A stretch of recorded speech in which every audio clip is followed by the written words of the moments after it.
Welcome to the Athena Wellness Podcast, the show that invites you to take a seat around the community fire and listen to stories that inspire.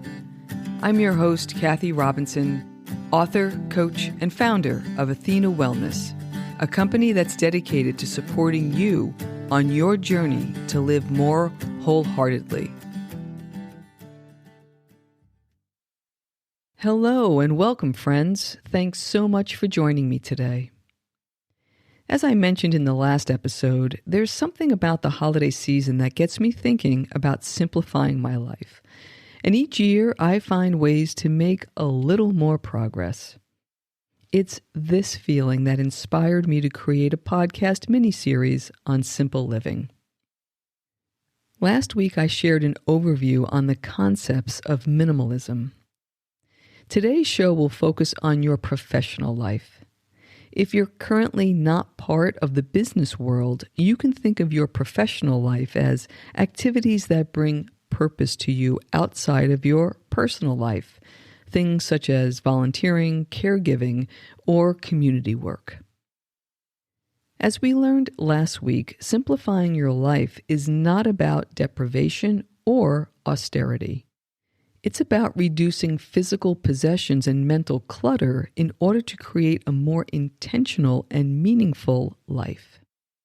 By making conscious professional choices, we can feel reduced levels of stress and anxiety, increased clarity and focus, improved relationships, improved finances, and an overall sense of ease. This all makes perfect intellectual sense, but how do we bring this into our workplace where we can feel stressed and overwhelmed by the sheer volume of email and meetings along with our responsibilities and deadlines? As I reflect on my career, I was on the brink of burnout just before I decided to leave Wall Street. I was on such a relentless treadmill of project deadlines that the thought of trying to work less hours not only seemed unattainable, it caused me more stress. And when I was able to take a few days off, I found myself worrying about work. What's interesting is that the to-do list that ruled my life, that I felt such responsibility for, that I did everything in my power up to the moment I left to bring as many things to completion for an easy handoff. Once I walked out the door of that company, it was just a list, a piece of paper with some scribbles on it. At that point, it meant nothing. Of course, on the first day of my new job, what did I do? I created a new to-do list. But now I had perspective. There's a difference between using a list as a tool so you don't forget something versus one that's an endless funnel of activity and stress. What gave me the most insight into my habits at the time was a quick review of my beliefs about work. Coming from a blue-collar family with a value system shaped by grandparent immigration and the Great Depression, hard work, I was taught, was the way out. That's how you advanced. When I got my first job on Wall Street, I knew I couldn't match the pedigree of my colleagues, but I could sure outwork them. And 18 years into that career, having scaled the ladder to heights beyond my wildest dreams, I was barely hanging on, and I knew it was time to leave. So I invite you to take a look at what's driving your professional habits. Where do those beliefs come from? Are they true for you today? Perhaps there's another way. Just hold those questions for now, and we'll come back to them later. In the meantime, just know that this process will take time and it will morph and shift along the way. What I've found through trial and error is simplifying my work life takes discipline, something I'm still mindful of today. It's easy for me to revert to old work habits when I need to get something done, but now I'm very deliberate with how I spend my time and energy and what can impact my focus and well-being. I've found 3 areas of my professional life that I still revisit quarterly. They are 1, getting clear on my professional intention, which includes what I'm trying to accomplish and why. 2, how to best manage my time, which includes setting boundaries. And 3, how to take care of myself throughout my workdays and during my time off. Let's take a look at each one. 1. Professional intention clarity. What's your overarching professional goal? For me, during my time in corporate, I wanted to climb the ladder. That was my choice, and it significantly impacted my daily routine and its complexity. How this has shifted for me, I'm no longer ascending the corporate ladder. In fact, I chose to descend it. But while I was on it, especially toward the end of my career, I was clear on the trade-offs, which impacted my personal life and my sleep, which was not plentiful in those days. But because I was clear about my choices, I stressed less. And now it's fair to say that I chose a new ladder. I want to build Athena Wellness into a thriving company. And while I still work hard and sometimes put in long hours to meet deadlines, I'm clear on my intention and how it aligns with my life. And I continuously adjust as my life unfolds. Here's something for you to consider. What do you want to get out of your professional career? Are you aiming for a promotion? Do you want to expand your knowledge or skill set? Perhaps for you, it's about collaborating or leading a project for the first time. Once you have a good understanding of your long-term aspirations, you can begin to make decisions about your path and daily routine to align with that vision. The second one is time management mindset. This is the key to creating a simpler professional life.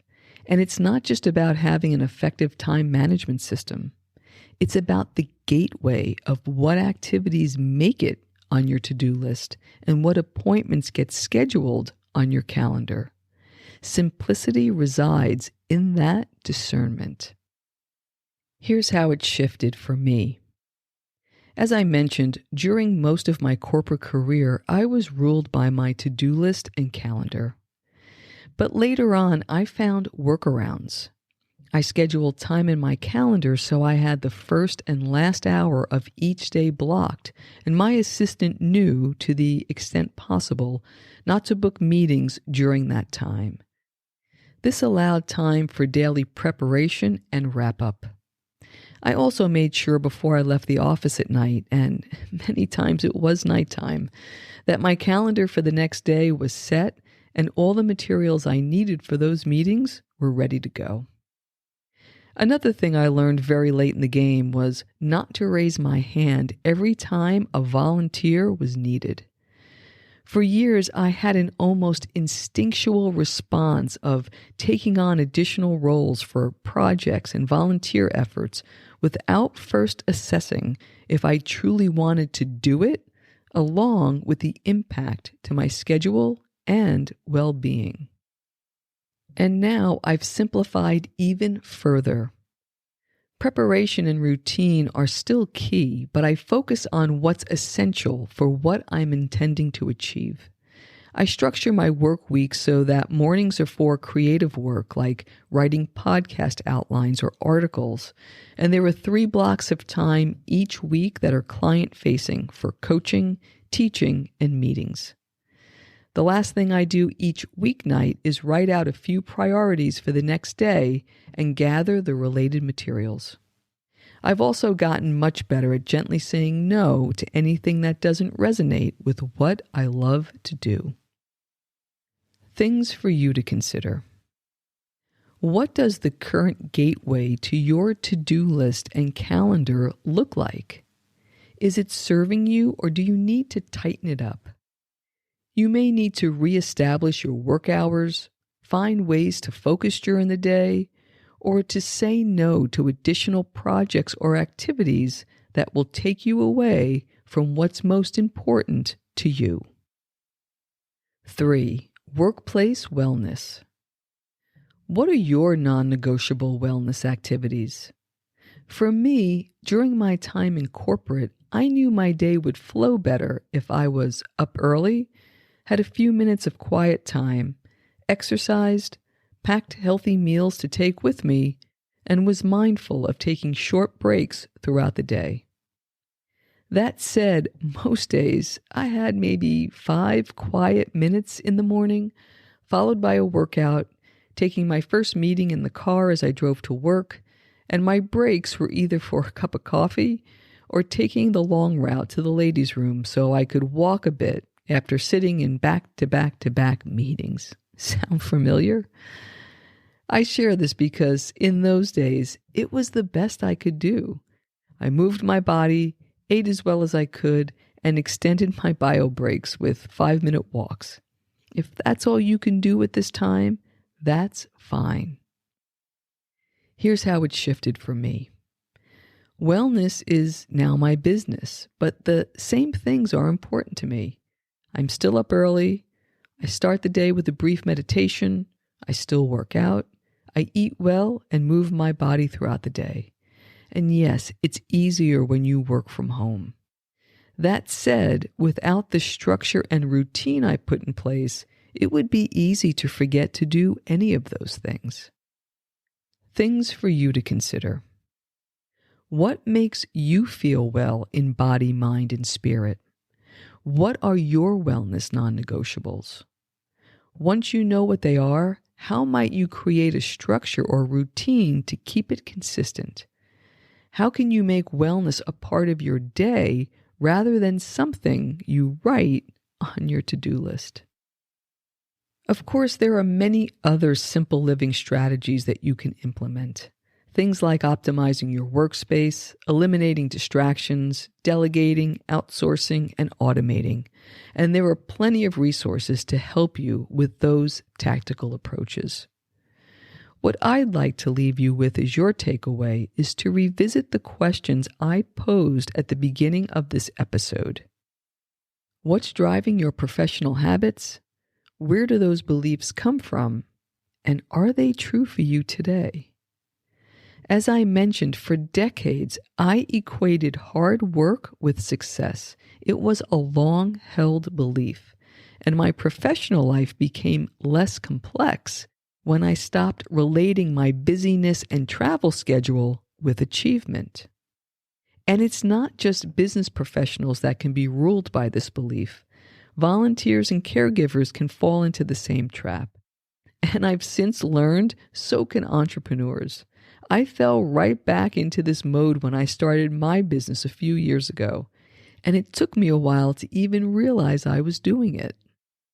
Now, a metric of success for me is saying yes to the thing that excites me most and no to everything else. It's putting my well-being first. It's aligning my schedule with my natural rhythms. It's enjoying ease and enthusiasm throughout my workday while continuously growing my business. As we wrap up this episode, I hope there's at least one idea that you'll implement to begin simplifying your professional life. It's been said that you change your life when you change your daily routine.